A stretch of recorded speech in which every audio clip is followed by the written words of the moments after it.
আমাৰ প্ৰসন্ন দা নমস্কাৰ গ্ৰহণ কৰিব। আমি দ্বিতীয় দিন আজি মানুহে মানুহৰ বাবে সেই কাৰ্যসূচী যে বেমাৰী বা আমাৰ ছাত্ৰ ছাত্ৰী কিছুমান গৰীব থাকিলে তেখেতক সহায় কৰাৰ কাৰণে আমি যি আগবাঢ়ি আহিছিলোঁ তাৰ আজি দ্বিতীয় পদক্ষেপ।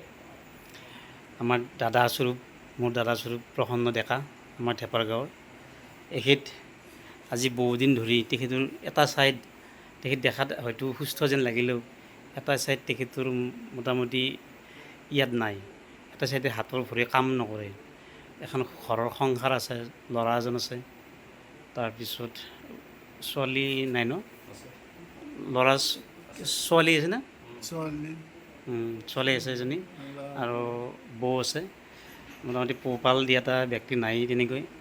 গতিকে আমাৰ ফালৰ পৰাই তেখেতক মাননী হিচাপে আমি অলপ কিবা দিব বিচাৰিছোঁ। গতিকে দাদা আমাৰ জেৰ ভাই দিব।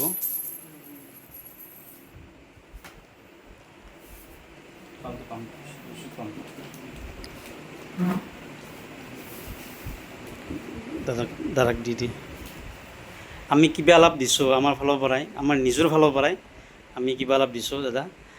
যদি পাৰোঁ ভৱিষ্যত আৰু কিবা এটা দিয়াৰ চেষ্টা কৰিম। গতিকে আমাৰ ফালৰ কিবা অলপ দিছোঁ। গতিকে যাতে আপোনাৰ স্বাস্থ্যৰ ক্ষেত্ৰত যাতে মানে কিবা অলপ সহযোগ হয়, আমাৰ এই যিখিনি আমি অনুদান দিলোঁ বা আৰ্থিক সহায় কৰিলোঁ তাতে যাতে অলপ সহযোগ হয়, তাৰ কাৰণে আমি চেষ্টা কৰিছোঁ। আৰু পিছত হয়তো আমি যদি পাৰোঁ কেতিয়াবা আমি চেষ্টা কৰিম আৰু। গতিকে আপোনাক আৰু কি দিম, আমি এইখিনি দিলোঁ, আপুনি যাতে সুস্থ হওক তাৰে কামনা কৰিলোঁ। সুস্থতা হওক, ভগৱানৰ ওচৰত আল্লাহৰ ওচৰত তাকে প্ৰাৰ্থনা কৰিলোঁ সুস্থ হওক দাদা। গতিকে দেখা পাইছিলোঁ বহুত মানে ধুনীয়াকৈ দোকান চোকান দি আছিলে আপুনি। কেনেকুৱা নে আপোনাক হেৰিটো এতিয়া বস্তুটো কেনেকুৱা ধৰণৰ এতিয়া? মানে মোৰ এক নম্বৰতে হ'ল কি ভৰিখন মোৰ মানে তৎ আছিল, তৎটো আহি গৈছে মানে যিজনী পুৰণিটো ভাৱটো আহি গৈছে কমাবলৈ দিয়ে আৰু দেহাত অকণো মানে বল নাই, পানী টানিব নোৱাৰোঁ, ঠাণ্ডা পানী একদম নাৰিবই নোৱাৰোঁ, খিৰখিৰে যায় আৰু এনে মাথাটো অলপ চট কৰি থাকে।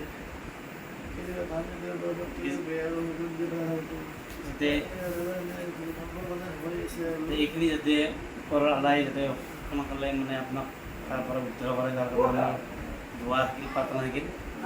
আৰু আমি তাৰমানে এইটো ছ'চিয়েল মিডিয়াত এৰি দিম, আমি আপত্তিটো নাই।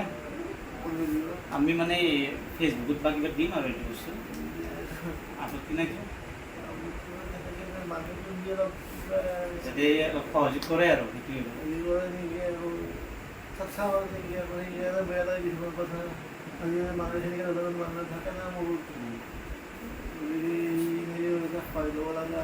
উপায় নাই। এতিয়া কি কৰি দিয়ে যিটো নিজৰ হেৰি নাই।